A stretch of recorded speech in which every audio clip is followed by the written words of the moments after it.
readers, and welcome back to Reading in the Middle, the podcast where we explore stories that connect deeply with middle grade readers and the people who help bring those stories to life. I'm your host, Annisha Jeffries, and today we're going to talk about a full fantasy journey that grows right alongside along its main character. I'm joined by Tim Wright, author of the Adventures of Toby Baxter series, a multi-book middle grade fantasy that follows Toby, an ordinary boy who was pulled into the magical world of RiverHome and discovers he may be the hero destined to save it. Across the series, readers will travel with Toby through 5 adventures. The River Elf, the Giant in the Closet, where Toby first enters RiverHome and is thrust into a battle between the elves and the trolls. RiverHome for the Holidays, where he returns to find the world in danger, and The Sword Stolen. Aloha RiverHome, The Good Prophecy, where prophecy, unlikely alliances, and inner conflict shape his quest. Next is I Heart RiverHome, where the story takes a turn into themes of love, relationships, and emotional growth. And the latest installment, Revenge of the RiverHome Rootabeggas, which continues to expand both the world and Toby's transformation as a hero. What makes this series stand out is how it blends humor, action, and imagination with deeper questions about courage and what it's like and what it means to actually grow up. In today's conversation, we talk about building a fantasy world across multiple books, how Toby evolves from an unsure kid into someone navigating real responsibility, and why series like this are so powerful for middle grade readers who are growing right alongside the characters they love. Tim Wright, welcome to Reading in the Middle.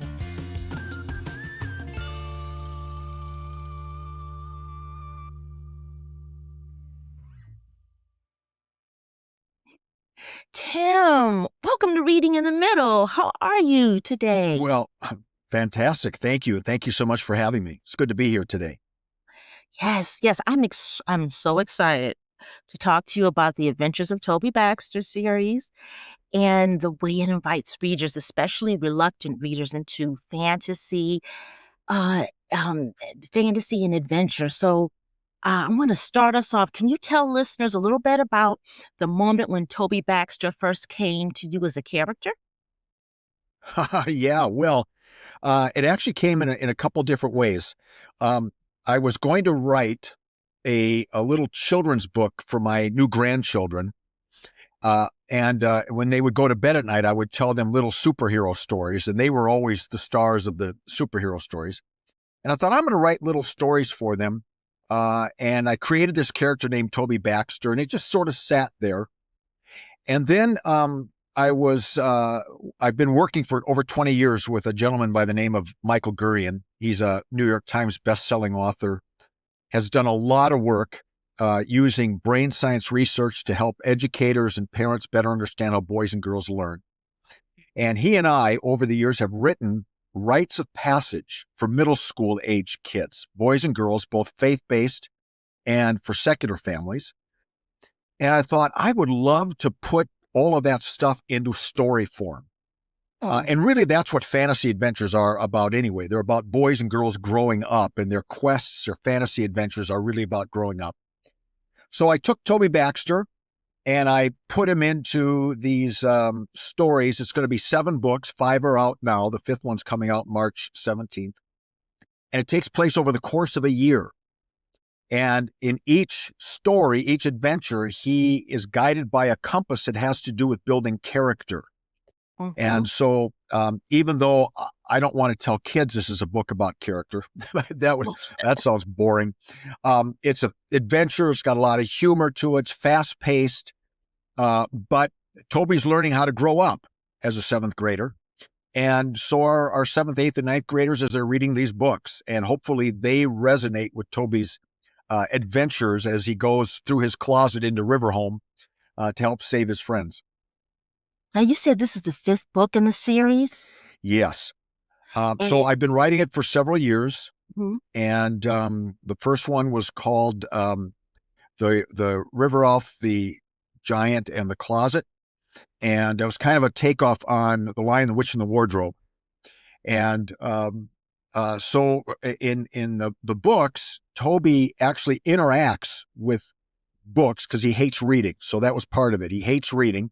So I created a character who hates reading books. And this tends to be more true of boys than girls. Not always, but tends to be true. And so Toby finds himself almost every book he has to interact with a book. So it might be an adventure book. It might be a school reading assignment.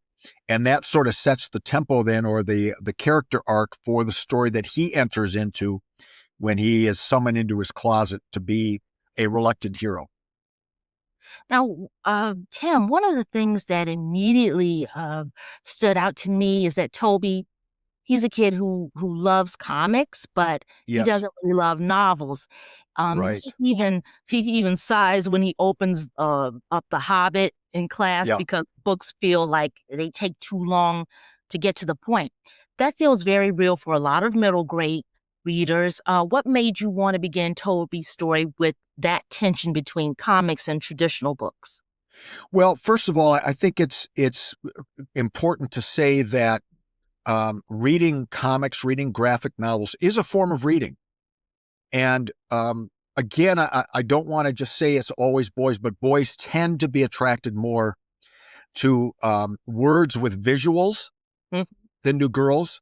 And so I wanted to sort of connect in a way with maybe that reluctant boy who's reading. I think the girls are going to enjoy it. There are a lot of strong female heroes in the story. But I wanted to say to the boys who are reading, yeah, he gets you. He's like you. He's not really crazy about books.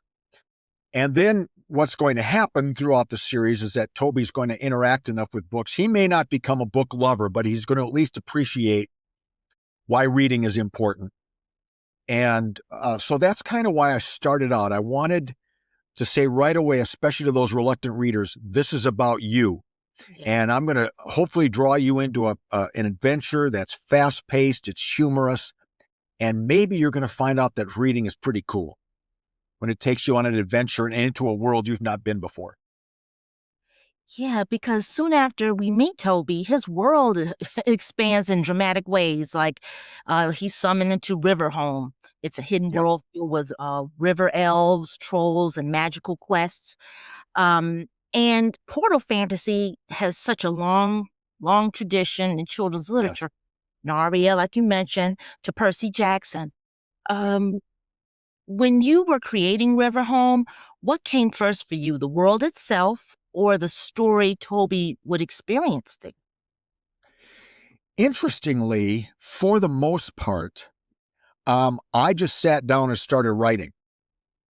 And so it kind of came as I was telling the story.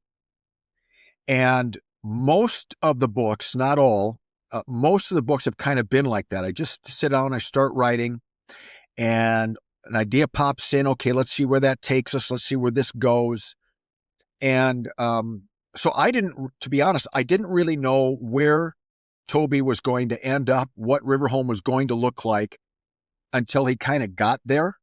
Okay. I had the germ, the germ of an idea. What part of what I wanted to do was take some of these familiar fantasy stories that kids love and twist them a little bit and put a regular person, Toby Baxter, into those fantasy adventures.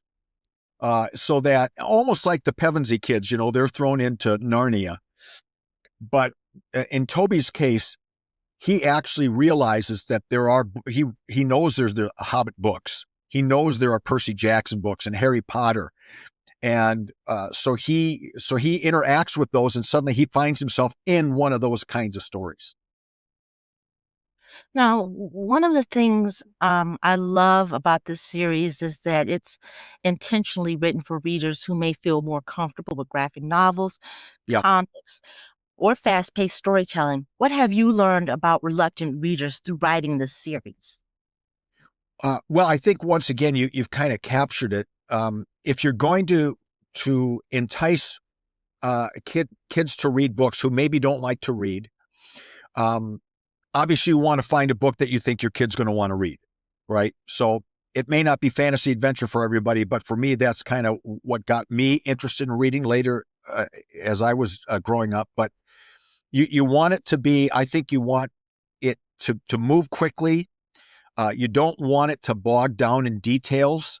And so even though I've got this developed world in RiverHome, I don't spend a lot of time talking about the colors and the terrain and giving, a whole chapter over to details.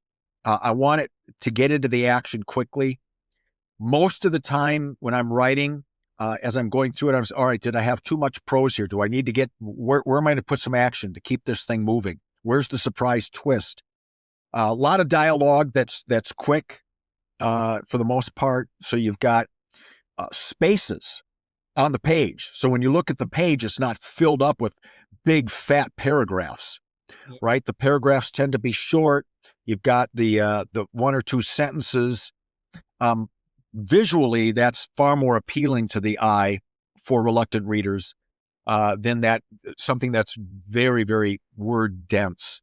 Again, I try to keep it short, about 150 to 170 pages. Try to put a nice, clever cliffhanger at the end, so that kids will want to read the next book. And you try to put a little cliffhanger at the end of each chapter, so that you want to turn the page and see what's going to happen next. So all of those things, I kind of wrote to young Tim. When I was in grade school, I remember really liking reading. But when I got into kind of junior high school, I had a little harder time staying interested in longer novels. And one of my vivid memories, I had to have been 11th grade, maybe even a senior in high school. And one of the assignments was The Hobbit, which I absolutely love now. But I remember having Toby's experience of opening that book and just sighing, and I have to read this. I've got to take this test and that thing, and they want me to read this book. And what is The Hobbit going to do for my future, right? So all of that to say, especially in a screen-based world, how do we help kids read simply for the joy of reading and entering into new worlds and letting their brains just imagine and relax rather than all that screen stuff that's coming at them all the time? And Tim, for parents, teachers, or librarians listening, what are some ways that we can help young readers make them leap from comics to longer stories? Sure. Well, I think there are a few things, and most parents, librarians, we already know this intuitively. I've already said this. Find a book or a topic that you think your child will like. You don't want to force it on them, but something that they will like. And then a couple different things. One is you can say, let's sit down and let's agree that every day we'll read a chapter together. So like a Toby Baxter book, the chapters may be 6-7 pages long, not long at all. And maybe mom or dad or grandma or grandpa and the child, they sit next to each other and they just take turns reading a page. Or maybe you say to your child, all right, I want you to read chapters 1, 2, and 3, and then we're going to sit down and talk about it. And what have you learned? Because in part, at least in this series, there are some things that kids can talk about. So if you were Toby in this moment, what would you have done? And, Toby wants to run. Would you have run? Toby wants to fight. Would you have fought? What would you have done? And then in some series, now I haven't done this for all of my books, but a few of them have audiobooks attached to them. We just haven't gotten the rest on audiobook yet. But that's a great way to teach kids to read. And I have my youngest granddaughter is on the spectrum. Reading doesn't, and words don't come easily for her. Audiobooks have been a godsend for her. And to be able to sit down and have she has the book, so that as she's listening, she's reading the words as well. I think for kids, if we want to get them to read, we shouldn't just have them do audiobooks. They should really have the book as well, hear it, read it. And then, we do some homeschooling with her, and my wife in particular will sit down and they'll just take turns reading sentences. I think those are all the ways to engage kids. And look, there's nothing wrong with a good, appropriate bribe. So if you say, look, if you finish reading this book, we're going to go out and we're going to get some ice cream, or we'll get pizza, or we'll rent your favorite movie. Or I guess you don't have to rent movies anymore. We'll stream your favorite movie. And I think that's okay too. It's a way to accomplish something. I just got done with my grandson. He's 15. We just walked a half marathon together. Well, we got a medal at the end, right, for that accomplishment. Well, if you finish a book, why not celebrate with some token to say, look at what we've done together. Look at what you did. And so I think those are ways, and it goes without saying, maybe you need to say, you don't get your screen until you've sat down to read for 30 minutes or whatever it might be. There are some advocates who say kids should be reading an hour a day just for fun.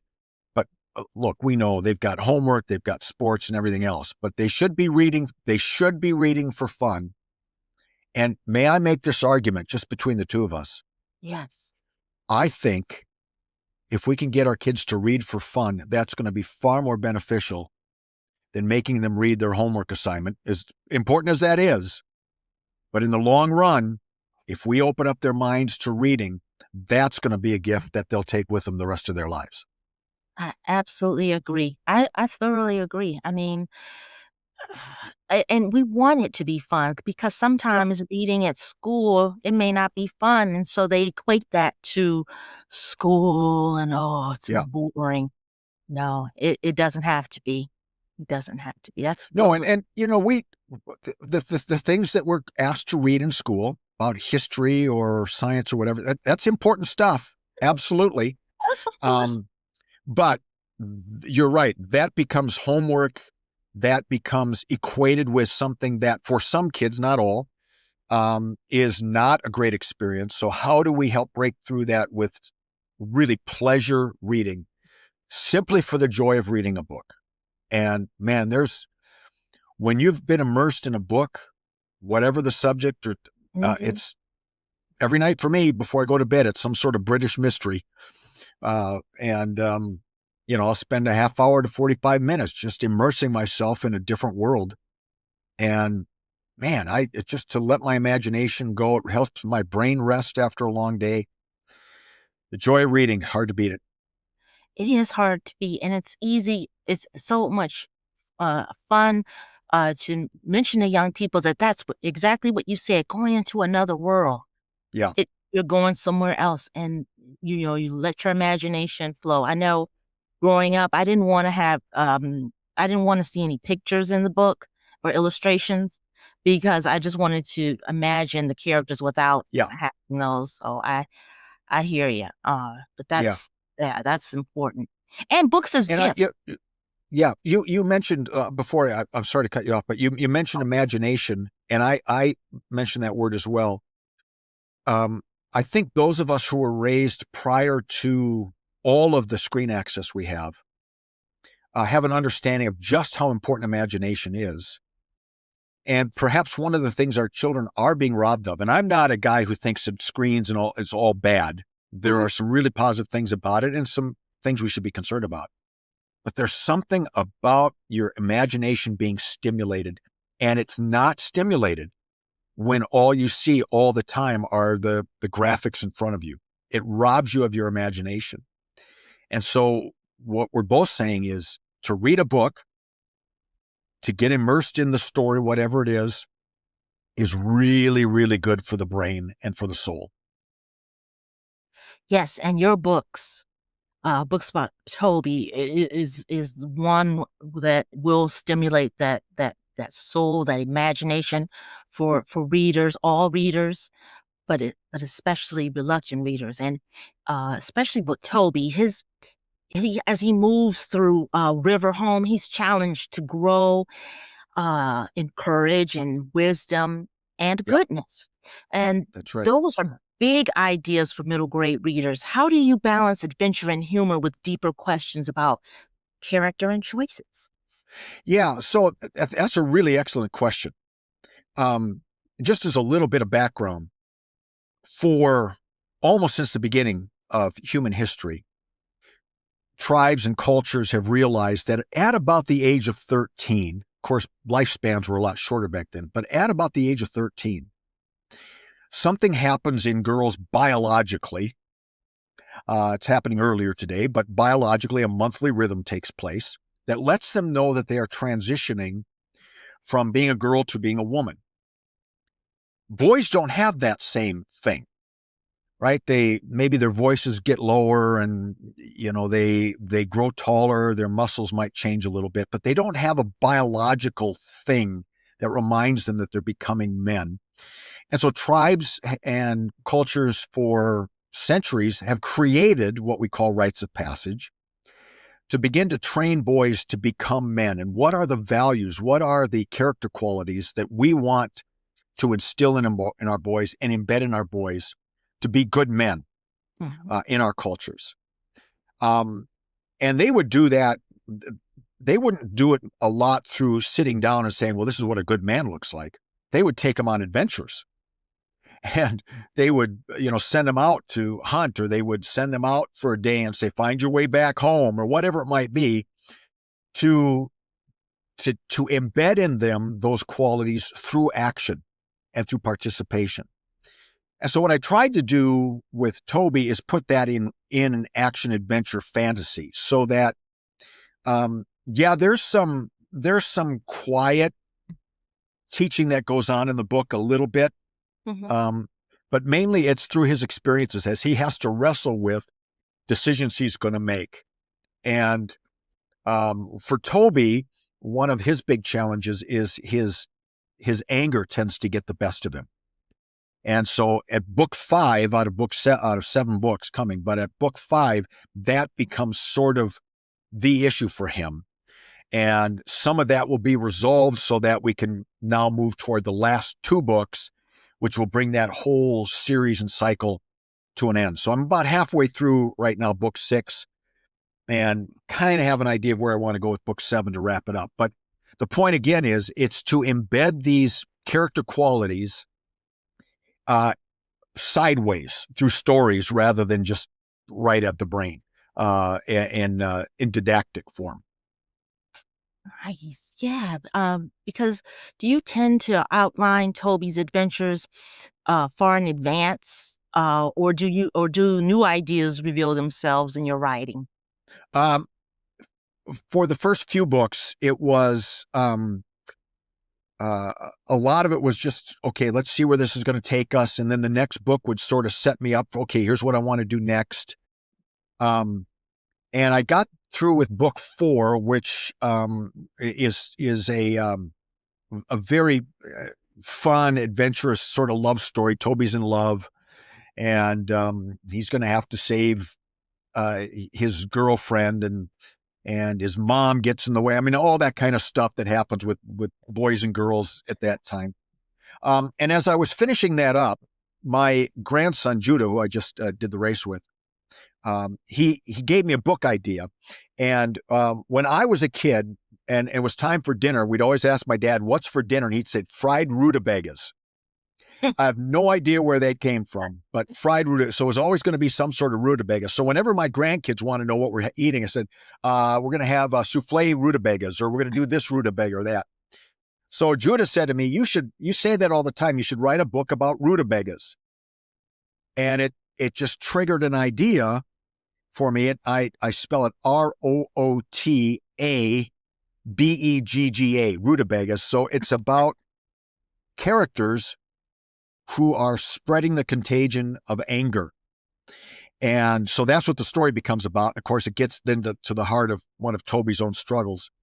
And that book in some ways was perhaps the most challenging to write because I was using an idea that didn't come to me. It was offered to me, and I wanted to do something that would help Judah. So it took me a little while to sort of find my footing.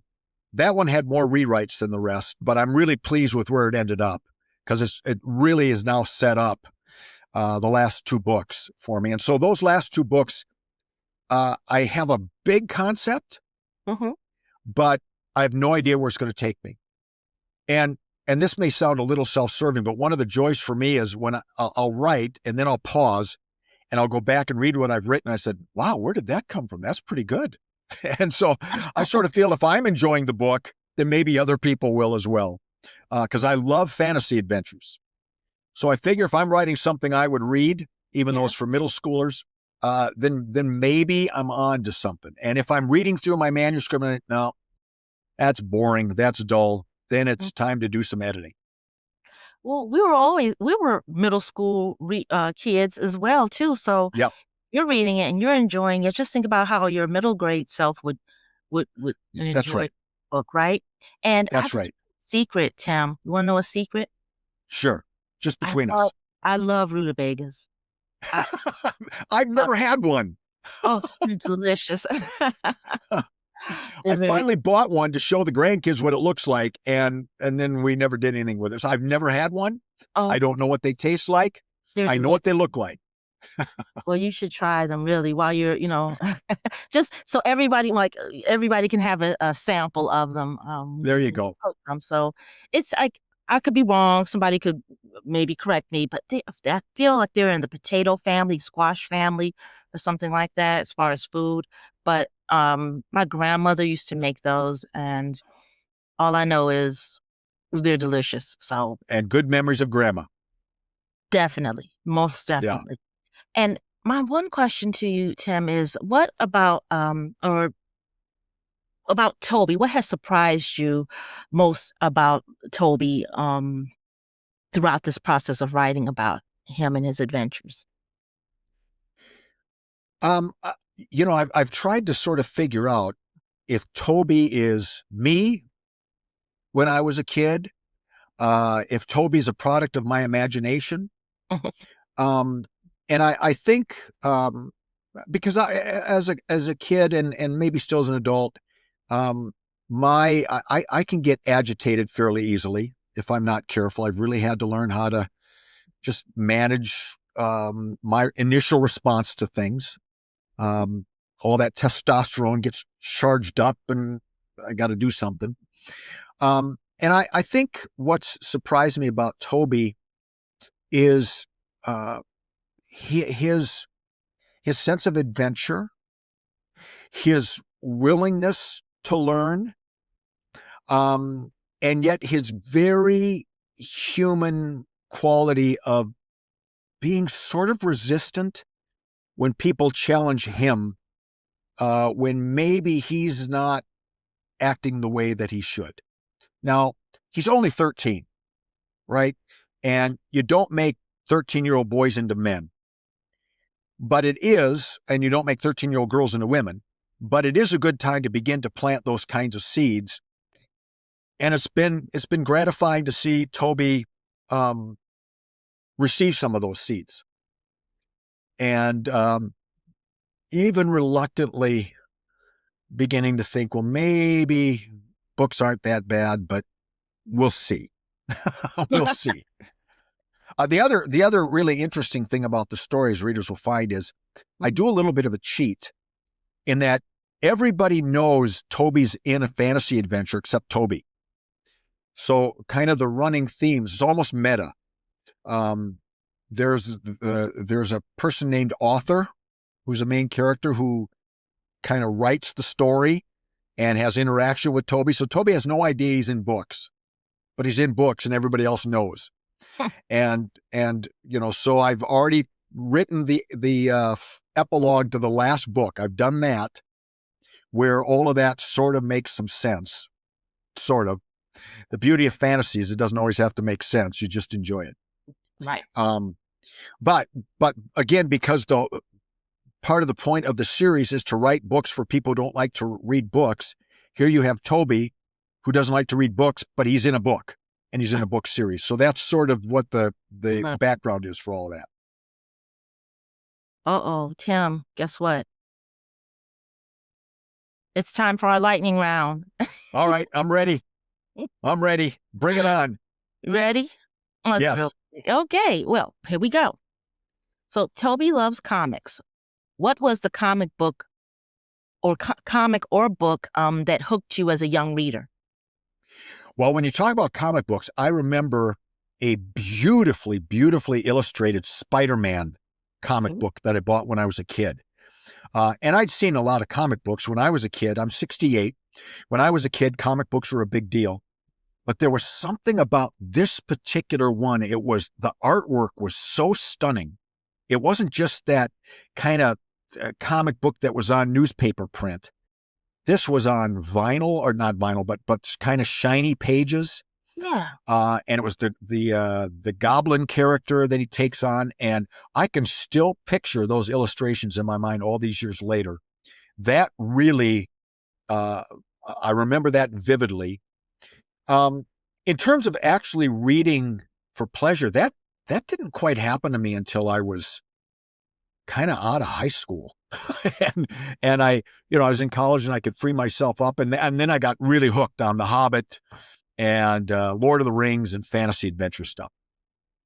Isn't that interesting? You felt like free after high school, and then you could, pick and choose what you wanted to read afterwards. That's right. He was telling you, this is what you need to read. This is an assignment. You're going to be graded on it. It's kind of can give a student anxiety about a book, and we, go get the clip notes. Yeah. I was never good with the cliff notes, though. Those I would rather read a book than cliff notes, right? Cliff notes were helpful. They really didn't go into more detail. So yeah, you're right. If you could visit RiverHome for a day, where would you go first? I think I would go straight to the River Elf home, which is sort of built in rock in the cave, and go and see the characters. The characters, by the way, there are 5 main river elves: Clover, Phoenix, Decker, Judah, Matilda. I have 5 grandkids: Clover, Phoenix, Decker, Judah, and Matilda. So I've changed the spelling of their names a little bit on some of them, but my 5 grandkids are the river elves. So that's be the first place that I go to. Would be there, and because so much happens there in terms of the action, in terms of the love of the family. Yes. That happens there, and the food that they eat. So that's where I'd go. So you're going to probably answer this question. I already know the answer to. Trolls or elves, which was more fun to write? I think the trolls actually were more fun to write. The river elves, I kind of had in my mind the character qualities because they were based on my grandkids. They're older now than when I started the book. Mm-hmm. But to take trolls, people have already in their minds what trolls are like, right? And they're in a lot of fantasy adventures. So I thought, this is my opportunity to sort of change a little bit what a troll looks like for purposes of this book. And so I don't want to give away too many spoilers, but these trolls are the enemies, and then are they the enemies, and maybe not. And so it was fun to kind of try to write them and give them personality, because they become, in the first several books, really the arch nemesis to Toby. And sometimes, it's more fun to write the villain than it is to write the hero. Of course. Okay, now the last question. What's one book you always recommended to middle grade readers? Well, I'll probably I'll give you 3. Okay. I would say either the Harry Potter series, the Percy Jackson series, or the Hobbit book. I think if they're fantasy readers, those are all really, really strong books. And obviously they've all done extremely well. And because they're classics. And so certainly there would be other books to read, but because we're sort of in the fantasy genre here with what I'm doing, those would be the ones that I would recommend to kids. Wonderful. Because, new readers are born every day, right? And we get so many parents that just may not know about, well, I'm not going to say they wouldn't know about Harry Potter, but they may not know about Narnia or Right. Percy Jackson or your book. Yeah. Or books, excuse me. Yes. And so we want to make sure that those readers find those books and be able to read them and enjoy them and love them, and just want to read more. And that's really important. And if you've come across a child or a reader that says, or a child that says, I'm not a reader, what would you say to a kid who feels that way? I would say, you know what? You're not alone. And sometimes reading can be kind of hard. But let's try something together.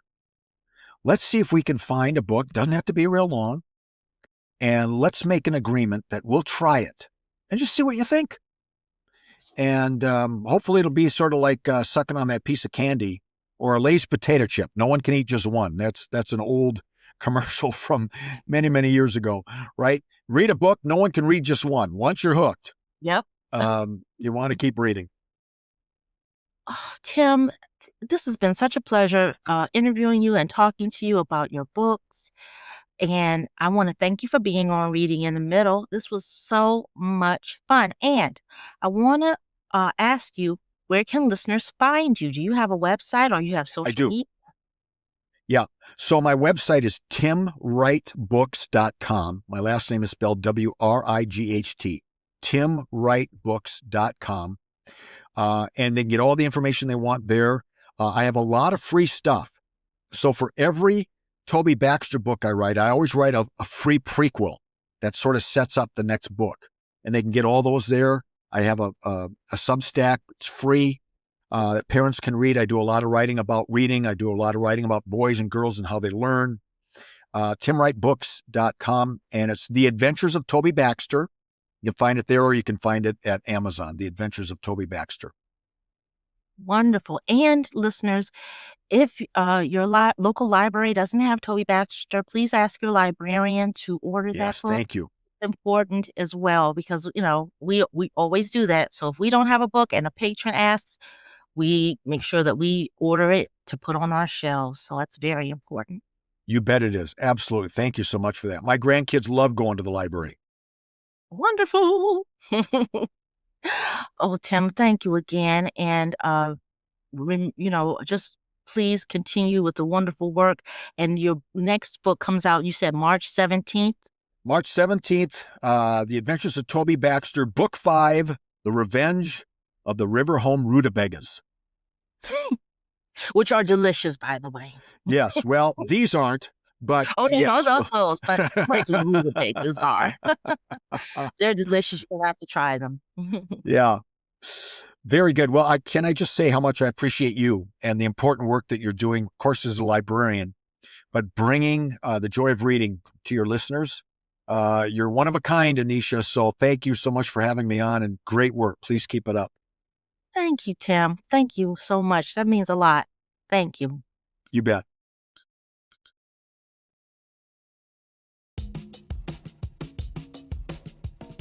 That was my conversation with Tim Wright, author of the Adventures of Toby Baxter series.